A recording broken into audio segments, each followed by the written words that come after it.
أعوذ بالله من الشيطان الرجيم بسم الله الرحمن الرحيم الحمد لله رب العالمين والصلاة والسلام على أشرف المرسلين سيدنا محمد وعلى آله وصحبه أجمعين أما بعد அல்ஹம்துலில்லாஹ் அஸ்ஸலாமு அலைக்கும் வரஹ்மத்துல்லாஹி வபரகாத்துஹு. சிஸ்டர்ஸ் எல்லோரும் நல்லா இருக்கீங்களா? ஹைர் அல்ஹம்துலில்லாஹ். இன்றைக்கி என்ன பார்க்க போகிறோம்? அஹ்காமு ரா பார்க்க போகிறோம். அதாவது ராவின் விதிகள் அப்படின்னு சொல்லலாம், இல்லைனா ராவின் சட்டங்கள் அப்படின்னு சொல்லலாம். இப்போது இந்த ராவை வந்து நம்ம வல்லினமாவோ இல்லை மெல்லினமாவோ ஓதலாம் அப்படிங்கிறது நமக்கு தெரியும் இல்லையா? ஆனால் எந்த இடத்துல வல்லினமாக ஓதணும், எந்த இடத்துல மெல்லினமாக ஓதணும் அதை தெரிஞ்சுக்கணும் இல்லையா? ஏற்கனவே நம்ம வந்து எந்தெந்த எழுத்துக்கள் வந்து விதிவிலக்கில் பார்த்தோம். அலிஃப், லாம், ரா, இந்த 3 எழுத்துக்கள் தானே இல்லையா? அப்போது அலிஃபையும் லாமை பற்றி நம்ம ஏற்கனவே பார்த்தாச்சு. இப்போது ராவை பற்றி பார்க்க போகிறோம். நிறையா இருக்குது, ஓகேவா? அதை தான் இப்போ நம்ம ஒன் பை ஒன்னாக பார்க்க போகிறோம். இப்போ ரொம்ப சிம்பிளாக பார்த்துடலாமா?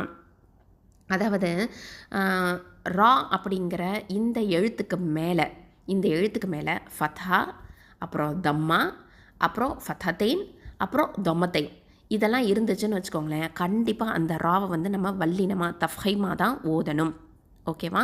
இப்போ உதாரணத்துக்கு தபரக, ருசுலஹு, தைரன், ஹசீருன், இந்த மாதிரி. ஓகே, ரமதான், ரப்பி, இப்படி ஓதுறான், ஓகேவா?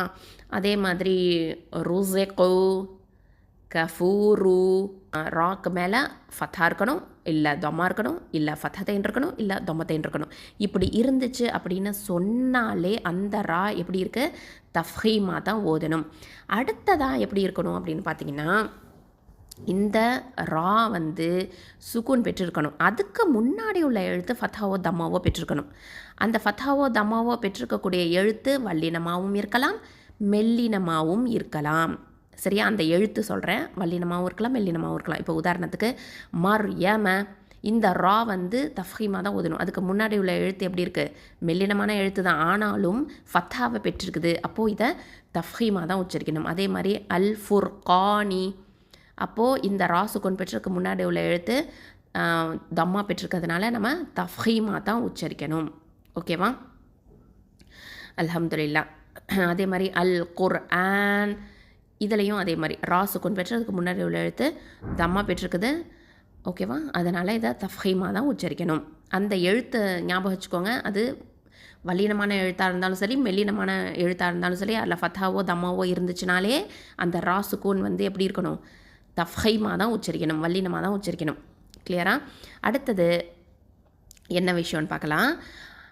அடுத்தது அந்த ராக்கு முன்னாடி உள்ள எழுத்து வந்து சுக்கூன் பெற்றிருக்கணும், அதுக்கும் முன்னாடி உள்ள எழுத்து ஃபத்தாவோ தம்மாவோ பெற்றிருக்கணும், ஓகே? இது வந்து எப்போ அப்படின்னு பார்த்தீங்கன்னா, வக்ஃபு பண்ணும்போது, ஓகேவா, நிறுத்தும்போது. அதே மாதிரியே என்ன அப்படின்னா, ரா வந்து வக்ஃபு பண்ணும்போது சுக்கூன் பெற்ற ராக்கு முன்னாடி அலிஃப் மத்து இல்லைனா வாவ் மத்து இருந்துச்சு அப்படின்னு சொன்னாலும் அந்த ராவை வந்து தஃப்ஹீமாக தான் உச்சரிக்கணும். இப்போது உதாரணம் பார்க்கலாம். அதாவது இப்போ வந்து ரா சுக்கூன் பெற்று அதுக்கு முன்னாடி உள்ள எழுத்தும் சுக்கூனு, அதுக்கும் முன்னாடி உள்ள எழுத்து ஃபத்தா இல்லைனா கஸ்ரா அப்படின்னு சொல்லும் போது வக்ஃபு பண்ணுறோம். எப்படி அப்படின்னு பார்த்தீங்கன்னா, இப்போ உதாரணத்துக்கு வல் ஃபஜ்ரி அப்படின்னு ஒரு வார்த்தை இருக்குது. இதை நம்ம வக்ஃபு பண்ணும்போது அந்த ரா கஸ்ரா என்ன ஆகும்னா தற்காலிகமாக சுக்கூனாக மாறுமா? அப்போது என்ன ஆகுது? ரா சுக்கூன் பெற்றிருக்கிறதுக்கு முன்னாடி உள்ள எழுத்து ஜீமும் சுக்கூன் இருக்குது. அப்போது வல் ஃபஜ்ர் இப்படின்னு சொல்லும் போது அந்த ரா வந்து தஃப்ஹீமாக தான் ஓதணும், ஓகேவா? அந்த ஜீமை சுக்கூனையும் நம்ம என்ன பண்ணுறோம்? கல்கலாமும் கொடுக்கணும், சரியா? அப்போது வல் ஃபஜ்ர். அதே மாதிரியே ஹுஸ்ர், இந்த இடத்துலையும் ராவை வந்து தஃப்ஹீமாக தான் ஓதணும், ஓகே? ஹுஸ்ர், இந்த இடத்துல சீன் சுக்கூனுக்கு நம்ம ஹம்ஸ் அப்படிங்கிற சிஃபத்தையும் நம்ம கொடுத்து தான் ஓதணும், காற்று வெளியில் வரணும், ஓகேவா? அப்போது ஹுஸ்ர் அப்படிங்கும் போதும் அதை அந்த ரா சுக்கூனை தஃப்ஹீமாக தான் ஓதணும். அதே மாதிரியே இப்போ நாருன் அப்படின்னு ஒரு வார்த்தை இருக்குது. இப்போ நம்ம இதை வக்ஃபு பண்ணுறோம் அப்படின்னு வச்சுக்கோங்களேன், எப்படி ஓதுவோம்? நார் நார் அப்படின்னு சொல்லி நம்ம நிப்பாட்டுவோம். அப்போது அதை வந்து அந்த ரா சுக்கூனை வந்து தஃப்ஹீமாக ஓதுவோம், ஓகேவா? ஏன்னா அதுக்கு முன்னாடி உள்ள எழுத்து என்ன இருக்குது? அலிஃப் மத்து வந்திருக்குது. அதே மாதிரியே இன்னொரு ஒரு உதாரணம் தஃபூரு அப்படின்னு ஒரு வார்த்தை இருக்குது. இப்போ நம்ம இதை வக்ஃபு பண்ணும் போது தஃபூர் அப்படின்னு சொல்லி வக்ஃபு பண்ணுவோம், ஓகேவா? இப்போ இதில் வாவு மத்து இருக்குது, ரா சுக்கூனுக்கு முன்னாடி வாவு மத்து இருக்குது, ஓகே? அல்ஹம்துலில்லாஹ். ஸோ இந்த மாதிரியான இடங்களில் எல்லாத்துலேயும் நம்ம என்ன பண்ணணும்? இந்த ரா சுக்கூனை தஃப்ஹீமாக தான் உச்சரிக்கணும், ஓகே, கிளியர், அல்ஹம்துலில்லா. அடுத்ததாக என்ன விஷயம் அப்படின்னு பார்த்தீங்கன்னா, இந்த ரா சுக்கூன், அதாவது ரா சுக்கூனுக்கு முன்னாடி உள்ள எழுத்து என்னன்னு பார்த்தீங்கன்னா ஹம்சத்துல் வசல் வந்திருந்துச்சு அப்படின்னு சொன்னால் அதை தஃப்ஹீமாக தான் உச்சரிக்கணும். ஓகே, அதாவது ரா சுக்கூன் பெற்றிருக்கணும், அதுக்கு முன்னாடி உள்ள ஹம்சத்துல் வசல் இருக்கணும். அது வந்து கஸ்ரா இல்லைனா அதுக்கு முன்னுள்ள வார்த்தையோட சேர்த்து கஸ்ராவோட ஓதணும். ஓகே, அந்த வார்த்தை கஸ்ரா பெற்றிருக்கணும், அதாவது ஹம்சத்துல் வசல் வந்து கஸ்ராவோட வரணும். இல்லைனா அதுக்கு முன்னாடி உள்ள வார்த்தையோட சேர்த்து ஓதும்போது அந்த முன்னாடி உள்ள எழுத்தில் கஸ்ரா இருக்கணும். இப்போ உதாரணத்துக்கு இப்போது ரப்பிர் ஹம்ஹுமா அப்படின்னு நம்ம சேர்த்து ஓதுவோம் இல்லையா, ரப்பி அப்புறம் இர்ஹம்ஹுமா அப்படின்னு தான் நம்ம ஓதுவோம். இப்போது இதில் ரப்பிர் ஹம்ஹுமா அப்படின்னு சொல்லும் போதும் நம்ம அந்த ரா சுக்கூனை என்ன பண்ணணும், தஃப்ஹீமாக தான் உச்சரிக்கணும். ஓகேவா, அதே மாதிரி இர்ஜிஇ இலா ரப்பிக்கு ராதியா அப்படின்னு சொல்லி ஒரு வசனம் வரும். இப்போ இதுலையும் இர்ஜிஇ, ஏன்னா ஜீமில் கெசரா இருக்குது 3வது எழுத்தில், அதனால் அந்த ஹம்சத்துல் வசல் கெசரா எடுக்கும். அப்போது அந்த ரா சுக்கூனை நம்ம தஃப்ஹீமாக தான் உச்சரிக்கணும். கிளியரா உங்களுக்கு? அதே மாதிரி இன்னொரு உதாரணம் லிம நிர்ததா அப்படின்னு சொல்லுவோம். ஓகே, லிம நிர்ததா, அப்போது இர்ததா அப்படிங்கிறதுக்கு முன்னாடி லிமனி, அந்த நூன் கெசரா இருக்கிறதுனால இந்த ரா சுக்கூன் இதையும் எப்படி நம்ம ஓதுவோம், தஃப்ஹீமாக தான் ஓதுவோம். ஓகேவா, அல்ஹம்துலில்லா. ஸோ அந்த ரா சுக்கூனுக்கு முன்னாடி ஹம்சத்துல் வசல் வந்திருக்கணும், அதுக்கு முன்னாடி உள்ள எழுத்து கஸ்ரா பெற்றிருக்கணும், அந்த ஹம்சத்துல் வசல் கஸ்ரா பெற்றிருக்கணும், இல்லைனா அதை ஜாயின் பண்ணக்கூடிய வசல் பண்ணக்கூடிய அந்த எழுத்தாவது கஸ்ரா பெற்றிருக்கணும். ஓகேவா, கிளியரா? இப்படி இருந்துச்சு அப்படின்னு சொன்னால் இந்த ரா சுக்கூனை நம்ம தஃப்ஹீமாக தான் உச்சரிப்போம்.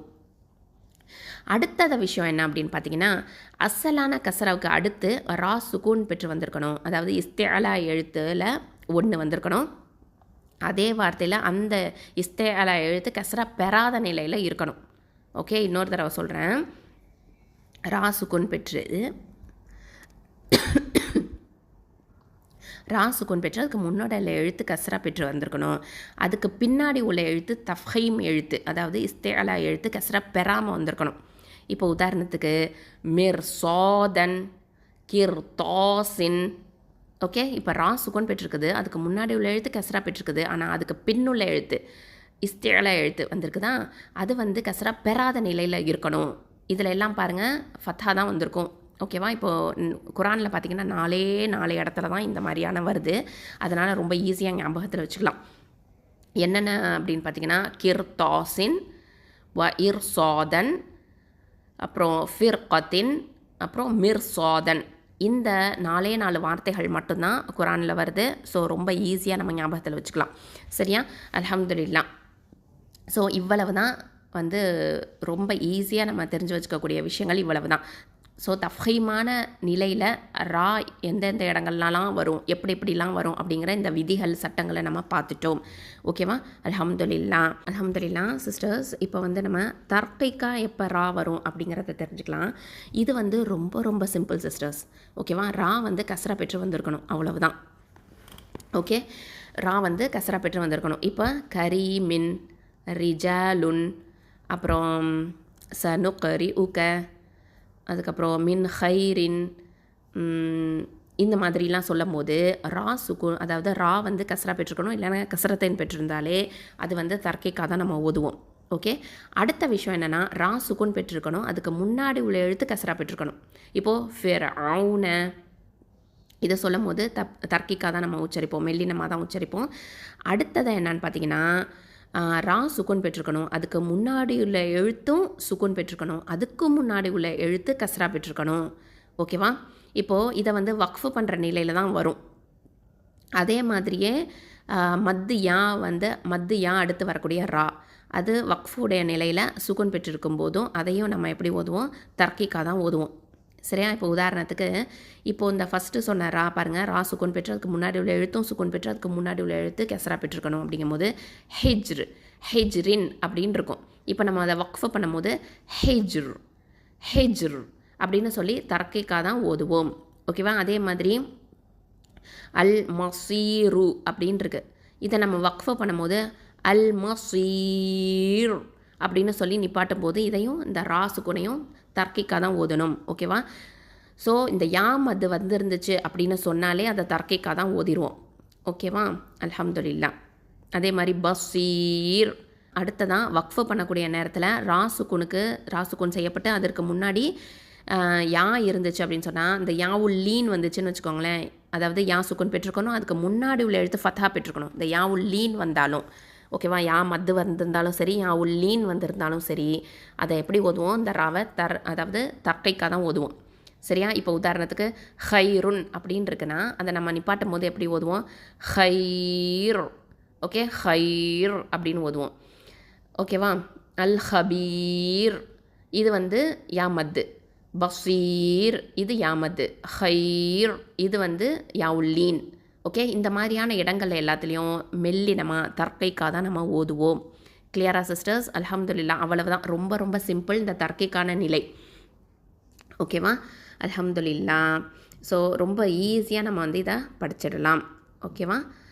நல்லா ஞாபகத்தில் வச்சுக்கலாம். இதை வந்து ஒவ்வொரு தடவையும் நம்ம குரான் ஓதும்போது இதை அப்ளை பண்ணி ஓதணும். ஓகேவா சிஸ்டர்ஸ்? அல்ஹம்துலில்லா. ஜஸகுமுல்லாஹு ஹைரா. அஸ்ஸலாமு அலைக்கும் வரஹ்மத்துல்லாஹி வபரகாத்துஹு.